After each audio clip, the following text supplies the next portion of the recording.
सत्य सनातन धर्म की जय। बोले श्रीमद् भागवत महापुराण की जय।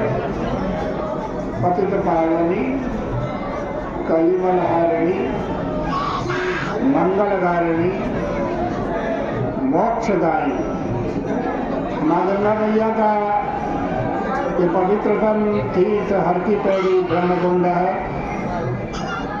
श्रीमद् भागवत महापुराण के 10वें स्कंद के 88वें अध्याय पर हम पहुँचे, उसे प्रारंभ करते हैं।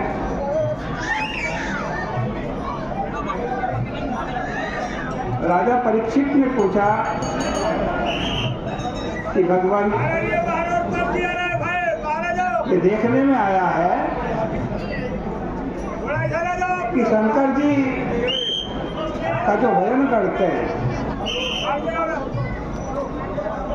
वो तो धनी हो जाते हैं। शंकर जी का भजन करने वाले धनी हो जाते हैं, किंतु जो लक्ष्मी जी का हरि भगवान का भजन करते हैं वे लोग धनी नहीं होते। होना तो ये चाहिए कि लक्ष्मीपति का भजन करने वाले को लक्ष्मी मिले और त्यागी अवधूत का भजन करने वाले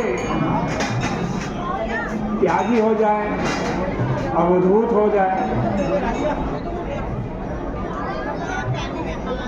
परीक्षित कह रहे हैं गुरुदेव मुझे इस बारे में बड़ा संशय है कि त्यागी भगवान की उपासना से भोग और लक्ष्मीपति की उपासना से त्याग कैसे मिलता। आप इस संशय का निवारण करने की कृपा करें।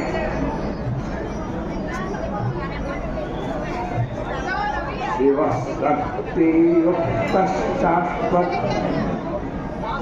त्रिरंगो गुण समृता।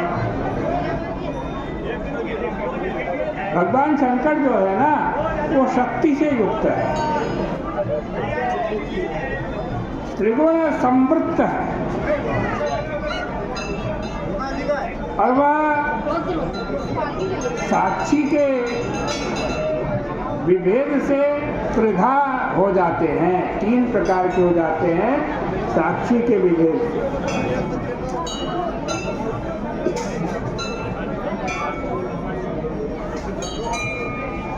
दो प्रसंग ये चल रहा था। परीक्षित ने पूछा था सुखदेव जी से कि भगवान शंकर तो अवधूत है, त्यागी है, वेशभूषा भी कैसा है,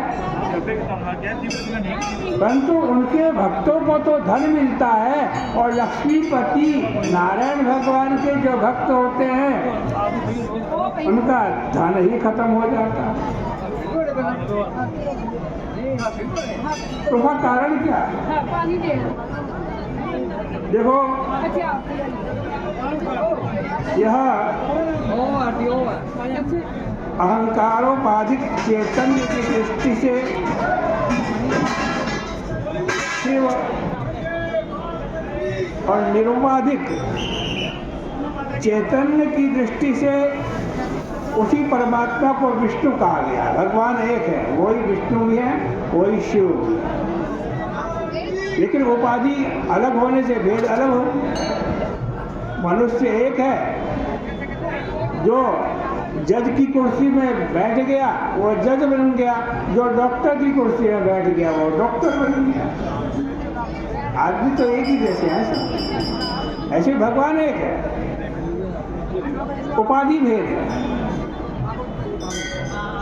कभी ऐसा भी होता है कि त्रिगुणोपाधिक चैतन्य की दृष्टि से विष्णु नाम रखेंगे और निरुपाधिक चैतन्य की दृष्टि से शिव नाम रखेंगे। इसी से पुराणों में भेद आता है।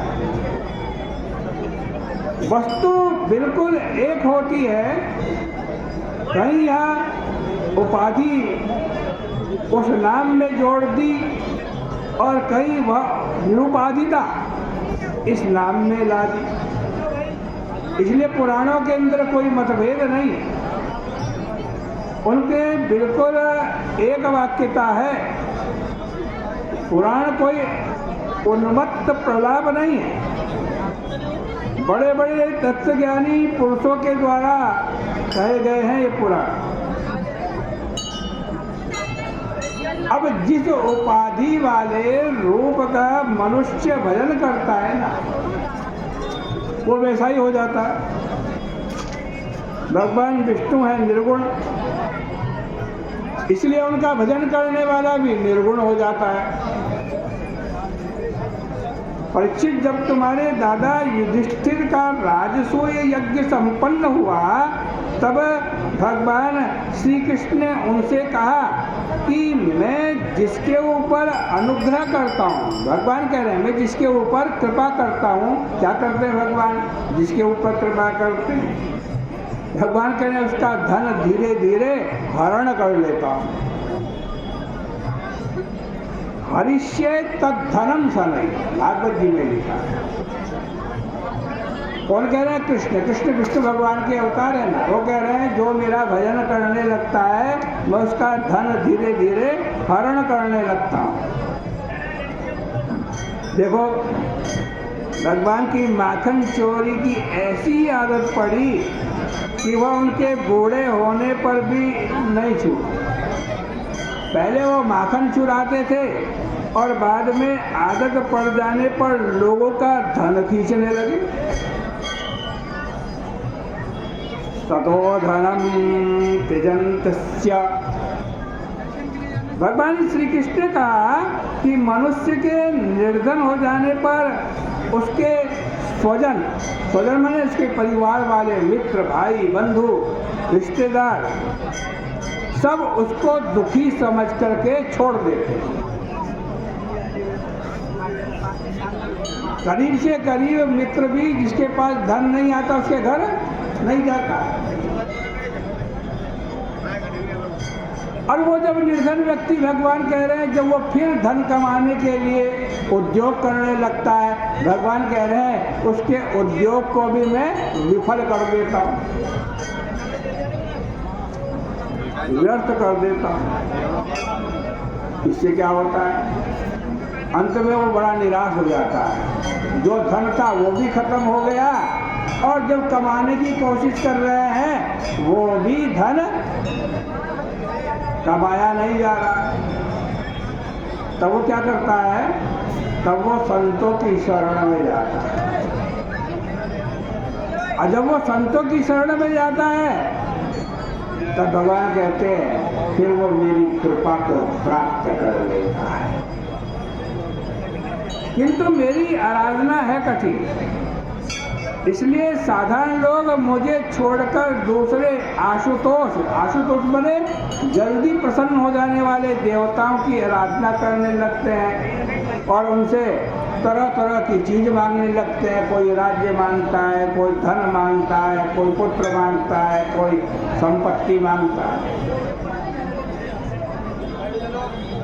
किंतु बाद में उन्मत्त होकर वो देने वाले देवताओं को ही भूल जाते हैं कि इन्होंने मेरे को धन दिया, इन्होंने मेरे को संपत्ति दी, इन्होंने वैभव दिया। उन्हीं देवताओं को वो भूल जाते हैं।